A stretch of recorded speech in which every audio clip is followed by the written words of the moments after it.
अस्सलाम वालेकुम dear viewers, उम्मीद है आप ठीक ठाक होंगे। रिसेंटली जो 10th एग्ज़ाम हुआ था उसका हम क्या कर रहे हैं, पार्ट 1 सॉल्व कर रहे हैं। हमारा यूट्यूब पेज है साइंस लैब एंड मॉडल। इस पेज को शेयर करें और सब्सक्राइब भी करें। तो हम फ़िज़िक्स पेपर क्लास 10th का पार्ट ए डिस्कस करने जा रहे हैं, जिसमें हमारे पास टोटल 12 MCQs है। फर्स्ट MCQs को हम डिस्कस करने जा रहे हैं।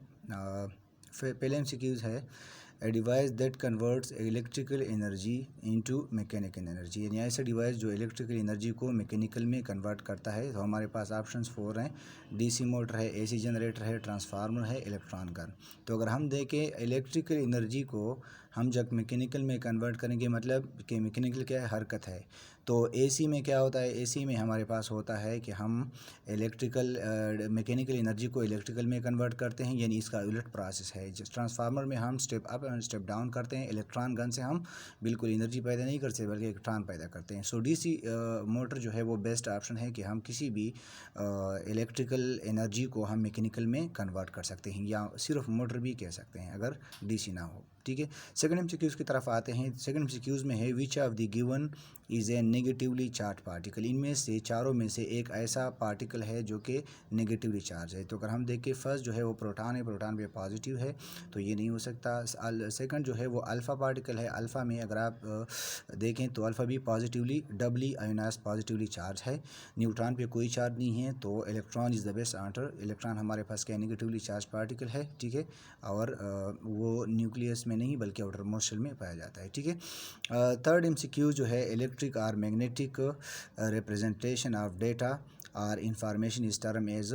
हमारे पास जो इलेक्ट्रिकल या जो हमारे पास जो इलेक्ट्रोमैग्नेटिक डेटा जो होता है वो या इंफॉर्मेशन हमारे पास अवेलेबल है, वो इसको हम क्या बोलते हैं, सॉफ्टवेयर भी नहीं बोल सकते, क्योंकि सॉफ्टवेयर जो है वो क्या करता है, इस डेटा पे वो क्या करता है, प्रोसेस करता है। ट्रांसमिशन भी ये दिस इज़ अ प्रोसेस, लेकिन कंप्यूटर जो है वो क्या करता है, वो एक डिवाइस है, तो ये नहीं हो सकती। जो हमारे पास बेस्ट ऑप्शन जो है वो सिग्नल है। ठीक है, जब आपको सिग्नल मीन्स कि एक नॉलेजेबल या जो हमारे पास इंफॉर्मेशन होते हैं जो हम किसी चीज़ को दे देते हैं, तो उसमें क्या हो जाता है, वो उसको प्रोसेस करते हैं। ठीक है, जो हमारे पास फोर्थ एमसीक्यूज़ है origin of energy from the sun and star is. इसमें अगर हम देखें, वो कहते हैं कि सन से जो एनर्जी आ रही है ये किस वजह से आ रही है। तो हमारे पास फर्स्ट ऑप्शन जो है वो रेडियो एक्टिविटी है। रेडियो एक्टिविटी क्या है कि इसमें न्यूक्लियस से रेडिएशन निकलते हैं। सो दिस ऑप्शन ये इसके साथ ताल्लुक़ नहीं है। फिशन में हमारे पास क्या होता है, एक न्यूक्लियस जो है बड़ा न्यूक्लियस ब्रेक हो जाता है, और ये इसमें नहीं होता। फिशन जो है वो एटॉमिक बम, इसके लिए बहुत ज़्यादा क्या हो जाता है, न्यूट्रॉन वगैरह चाहिए होते हैं, तो ये नहीं होता। ये हमारे पास जो एटॉमिक बम है इसमें हो सकता है। ठीक है, थर्ड ऑप्शन जो है फोर्थ पे हम अगर चले जाएं तो ये बेटा एमिशन है। इसमें न्यूक्लियस से क्या करते हैं, बेटा निकलते हैं। सो दीज आर, ये जितने भी हैं इसमें इसमें एनर्जी नहीं निकलती बेटा एमिशन में। फ्यूजन हमारे पास क्या है, इसमें हमारे पास छोटे न्यूक्लियस या हम हाइड्रोजन वगैरह क्या करते हैं, यकजा हो जाते हैं, और इसमें से हमारे पास बहुत ज़्यादा एनर्जी बाहर आ जाती है। सो हमारे पास आपको पता है कि जो सन्स और स्टार जो होते हैं उसमें हमारे पास गैसेस हैं, हाइड्रोजन ज़्यादा मिकदार में है, तो इसमें पॉसिबल है कि कौन सा reaction, fusion. So the fusion is the best option.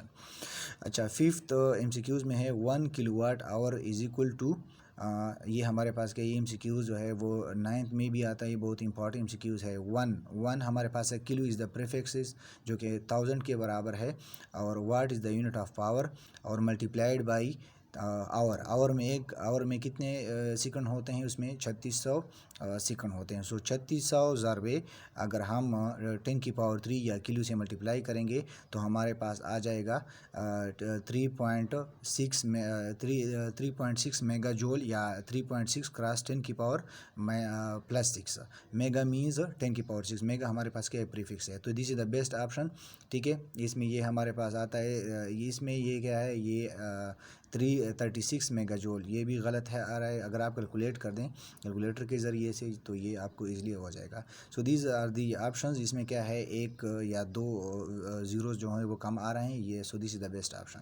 ठीक है, the refractive index for vacuum is. ठीक है, हमारे पास रिफ्रैक्टिव इंडेक्स की डिफिनीशन क्या है कि हमारे इसको अगर हम देखें तो n इज़ इक्वल टू ये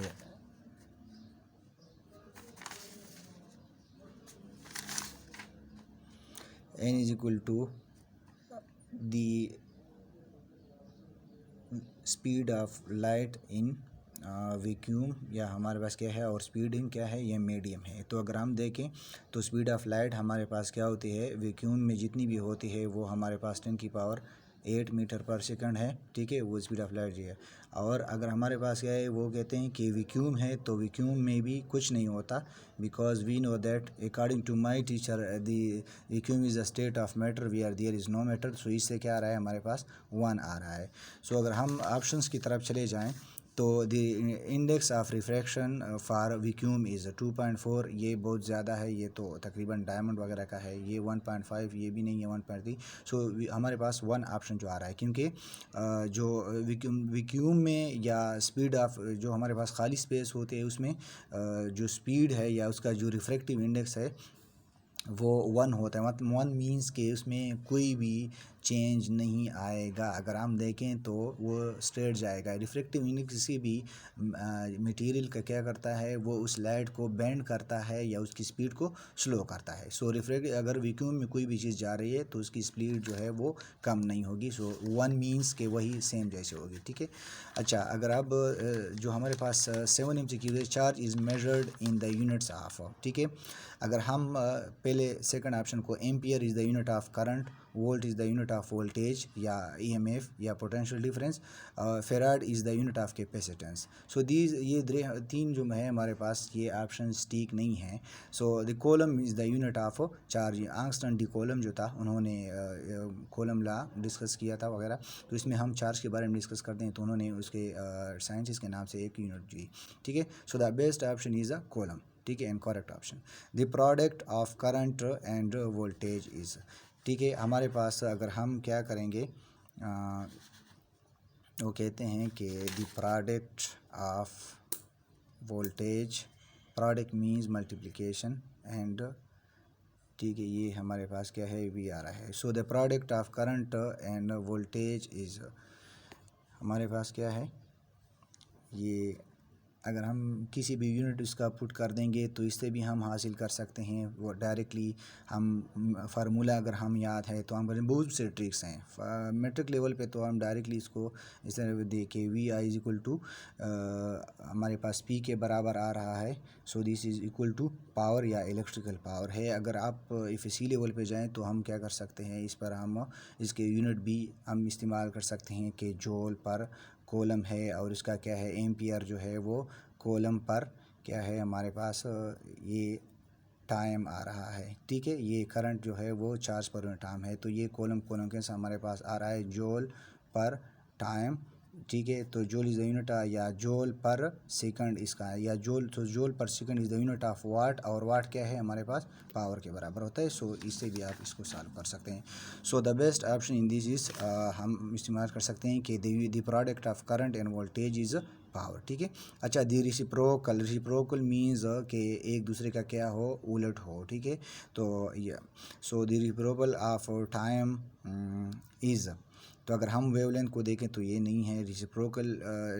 बाय डिफिनीशन टाइम इज़, मतलब अगर हम देखें तो टाइम किसी भी एक कंप्लीट चक्कर के लिए जितना टाइम होता है उसको हम टाइम पीरियड बोलते हैं, किसी भी चीज़ की कंप्लीट चक्कर के लिए।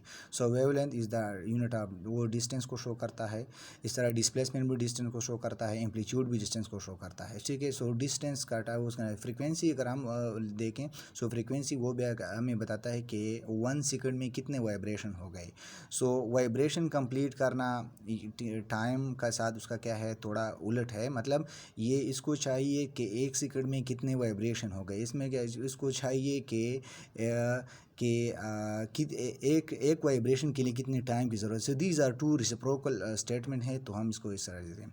अच्छा, इसके बाद हमारे पास क्या है, 820 centigrade the speed of sound in year is, ठीक है। इसके लिए भी हम थोड़ा वो कर दें कि स्पीड ऑफ साउंड जो है, फार्मूला जो है वो हमारे पास क्या है, वी नाट, या हमारे पास जो 0 सेंटीग्रेड है वो 331 होता है, प्लस